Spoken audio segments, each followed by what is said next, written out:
Hey, yo, Coach. I'm doing good. How's summer? Summer's pretty good. A lot of time off, a lot of good work with the OTAs with the players. Got a lot of things done with our scheme, and definitely as far as getting in shape, how the guys moving. I think the strength conditioning department did a great job, and the medical people did a good job as far as keeping the people healthy. So we got majority of the team here for camp. Your room is completely different now. Completely Does different. it feel like kind of like last year again, starting all over again? And how do you feel about the guys in your room? That's the part about it. Speaking forward, I'm glad the guys I have in my room. You only can coach the guy that's available to you. And one thing this year we have depth. From Charlie, who's a walk-on, who's going to have opportunity to show what he can do. From the two transfer, D Hayden and Isaiah, they add some different things to the room. When you got a young guy like Micah, even though was here in the spring, but he's still fresh out of high school, did some good things in the spring, and then Brandon Hood, who just came out of high school. So with those guys, I feel good. We can plug those guys in. They know their assignments. And one thing about it, like you said, the room is great chemistry. It's a friendly competition, but they know, like, at this point, you got to start to separate yourself. But we have different elements in the room. Isaiah, he brings a bigger body. But we got guys can run in between the tackles. Guys can catch the ball with Micah and Dallin from the transfer kid. But I feel good about it. They're great kids. They learn well and they compete. Is it a reset on the depth chart, or because maybe Micah was here early, does he have a little edge in that regard? Like they all will get a chance to go with the ones. Charlie, he earned it. He deserves it. He'll be the guy that lead the reps. But then as we go through practice, Micah will get a chance to go with Shador and the two transfer, Isaiah, and they'll get a chance to go with Shador as well, somewhere through our practice. So once we go through a week or maybe a week and a half, we'll find that chemistry. But I'm going to give them opportunity. They have to make sure they make Shador feel comfortable with them in the game. So they'll have the opportunities. They're going to know their assignments. They'll have the opportunity to perform. We'll grade every day. So it's on them. That's all we can do is just coach them to this point, prepare them, put them on the field, and see how they execute. In your perfect world, do you have a workhorse and then guys who kind of spell him, or would you prefer the kind of by committee approach throughout the season? In today's game, you got to have two. And that's the process we're going through because we're so deep in talent, and those guys do a great job. We're going to give them equal opportunity to show who are the best two guys because it's hard to have three running backs in the game because of the reps. We have a scheme. We have a great quarterback. We're going to throw the ball here and there, but we're going to run the football because the prime main thing is the physicality and being able to run the football this year. So our top two guys got to understand that. Do we want that one guy to be an all-purpose guy, every down back? Absolutely, but we know we're going to need two guys. If it's Charlie and it's Micah, if it's Micah and if it's Isaiah or Dallin and Charlie, this game, for one thing about game and life, it reveals itself. And we'll get to that point where those two guys have an opportunity to showcase themselves on August 29th, Thursday night. How much of that to you is having two guys that have complementary skill sets?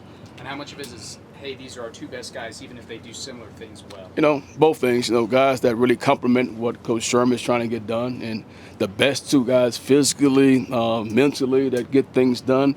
You want a combination of those things, but we got to find a true fit. If it's two guys that complement the offense, and you might have a guy that's better in talent but blows assignments and don't understand scheme, we're going to go with the guy that understands Coach Sherman's philosophy, his scheme, because they're going to get things done, and we'll be able to win ball games that way. So everything you're saying is correct, but we'll like to have a combination of those things. But whatever we have that at that particular time between those two young men, we'll make a decision and roll in that direction. You talk about Coach Shermer's philosophy and themes this year. How does the offense feel different, and how is he going to further incorporate the run? Everything is built around the quarterback that we have. We have the best quarterback in the country. So a lot of things we have is going to fit him as far as throwing the football and understand the box and know when to change the play plus in a good running play or stick with the pass. So, Coach Sherman's an NFL guy. He understands that. And he's a man that understands the run game. So we're going to make sure that everything that we have based on what the defense give us. If you're going to pack the box, then Shador is going to have a field day throwing the ball, deep and underneath the Travis and Jimmy Horn, those guys that we have. If you want to take away the pass and have two deep and play those games, then we have guys up front that we kind of change and manifest to give us opportunity to run the football, and guys in the backfield understand their role. So whatever the defense give us, we're going to make sure that we coach our guys up and based on the scheme.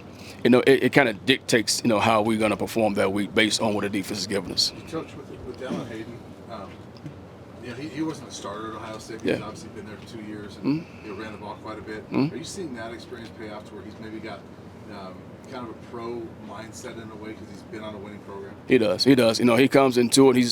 He's not very egotistic. You would think someone that comes from that program, that play, even though he don't have a whole lot of reps, they would come with a mindset like I should be getting reps with the ones immediately. But he came in, his approach was very professional. He came in, learned well. He took his time as far as learning the scheme. He does a good job with the players. He has a sit-back approach. You know, he likes to observe, ask questions, be real sure of himself, and then go out and perform. And that's what I like about him. He's not in a rush to get to where he's going, but he's going to play a valuable role to what we have going on this year. Over the summer in various interviews, Coach Prime talked about how year one was about restoring hope and year two is expectation. Have you seen that change and maybe a mentality shift with him as far as how he reacts and connects to the staff and the players? As far as Coach Prime? Yes. Yeah, one thing about Coach Prime, when he comes to work with the same approach. His message is going to be the message. It's going to be very clear. You know, like I said, the hope that we had some hope last year, and we kind of fell off towards the end. So he kind of installed that every day during the offseason about holding everyone accountable. You know, so the expectation. You know, his expectation is now. We're not waiting for year 3 to win. We're not waiting for mid-season to everything click. It has to happen now.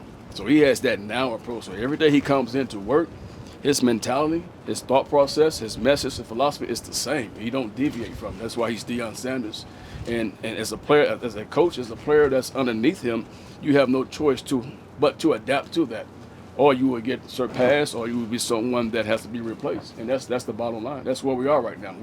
We are right now trying to win. We're not trying to wait to see what's going to happen. We believe we're going to win. It's not if, we're saying that we are going to win, and that's the mentality. Last question for Coach. You talk about the running backs playing with Shador. How are they going to factor into the passing game this year?